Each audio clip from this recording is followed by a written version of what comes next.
Les tuyas sont disponibles en pot ou en motte pendant les mois d'octobre à mai. Pendant la période de repos végétatif, vous pouvez les commander en motte.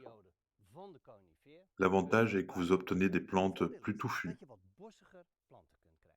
La toile de jute que vous voyez, vous pouvez la laisser telle qu'elle est et elle va donc dans le trou de plantation. Elle est biodégradable et le chevelu racinaire peut pénétrer et c'est comme ça que la plante s'ancre dans le sol. Les pots peuvent donc être commandés et plantés 12 mois par an et les mottes dans les mois d'octobre à mai.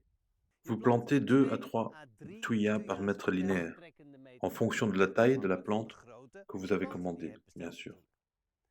Vous creusez des trous de plantation assez grands ou une tranchée en une seule fois.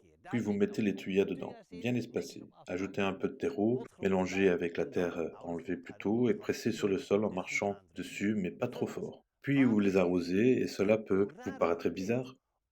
Commencez à tailler à temps parce que même ici, à la pépinière, on le fait déjà.